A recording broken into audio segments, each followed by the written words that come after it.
Today, the name Bon Jovi, and whether you mean the band or the man who leads it, you were talking about a signature sound from the heart and soul of New Jersey. Aside from being a Grammy winner, Jon Bon Jovi is a philanthropist. He spends his money and his time to help those in need. We spoke with him and his wife, also known as Dorothea Bon Jovi, Mrs. Bon Jovi to most of us, in Toms River, New Jersey, yesterday to see the latest project they are serving up. Do you know anything about cooking or washing dishes, Mr. Bon Jovi? I'm an expert in the field of washing dishes. Tell me your method for washing dishes. I'm not afraid of getting dirty. See, I'm in there. I'm all soaked up and down dirty in the kitchen. You may find it hard to believe. It's my that one of the most recognizable faces in rock music prides himself on his ability to keep a clean kitchen.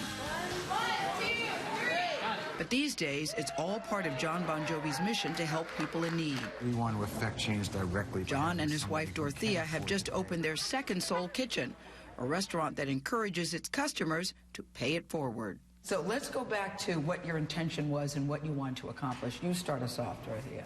Well, I think the intention was just to feed people in need and then try to figure out a way to sustain that. And we wanted people to eat with dignity and people to feel empowered, and so this was kind of where we ended up here.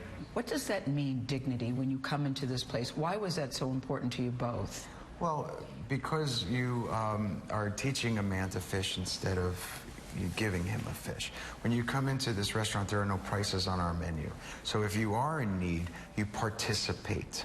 And that means busting a table, washing a dish, working in our gardens. If you are here to just enjoy a meal and affect change directly by buying a pay it forward card, you are paying for your meal and for someone else's that are here in the restaurant or going to come tomorrow. And you don't know the difference between who are in need and who are not in need. Everyone's having the same experience. Yes. The restaurant is part of a bigger center called BEAT, which stands for Bringing Everyone All Together. They opened it in Toms River, New Jersey, a town still struggling after it was devastated by Superstorm Sandy. The center also includes a food pantry, a food bank, and a teaching kitchen. Well, the point is for them to be trained so that they can go on to get a better job at a restaurant. So they can come in here and learn how to make these things. Right, restaurant quality food. Jon says Dorothea is a visionary behind Soul Kitchen and Beat Center. The couple, married 27 years, were high school sweethearts. You know, in the rock world, marriages don't go this way, Dorothea. They don't, 10 years, 20 years, and now, moving on into 30 years. But I don't know what that means, rock world. You don't? No, I mean, if you want to... we think rock star. Well, I know, but if you want to live that lifestyle, whatever that may be, like our kids go, oh, everybody wants to go backstage, and then they get backstage, and it's like, what, where's the party? Oh, that happened 30 years ago. It was a good one then. It was a good one. Like I used to call them the good old days. Yeah. What's your lifestyle for you? The two of you together. What is your lifestyle? It's just, I think it's very normal and boring, like most people. You take your kid to school, it's all that stuff. Stuff that may seem especially boring to the guy who spent more than 3 decades fronting the rock band that bears his name.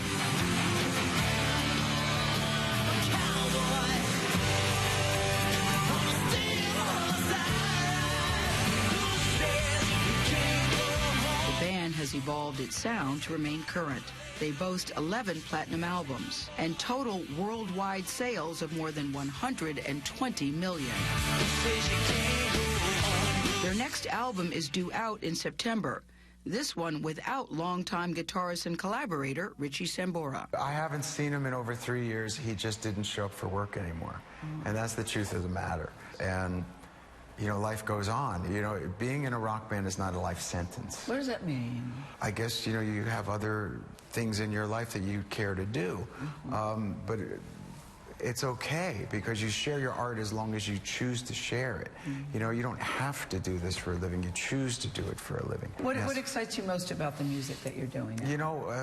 Songwriting, to me, is the greatest thing that I'm able to do, much more than recording anything or ever performing.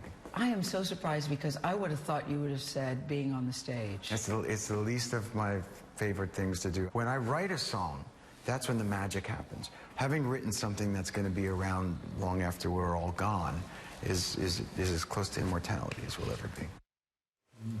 They are both so philanthropic. You know, as he said to us, it was really Dorothea's idea that got it started, but he's certainly all in. But he is not late to being, you know, the giving kind of guy. When Hurricane Katrina happened, he was one of the first people that donated, he and Dorothea, $1 million to Oprah's Angel Network to get houses built there. And the thing about offering dignity to people when they walk in is very, very important. They hate it that you pay what you can give. They say it's pay it forward, right, which I think is a really good model. So you can go out to eat there and you don't get a bill at the end of the meal. You don't get a bill and you pay, and you never know who's sitting next to you, what their life circumstance is. And they will put you to work too, Nora. I like that. Yeah, I like it too. That's a really smart idea. I like it too.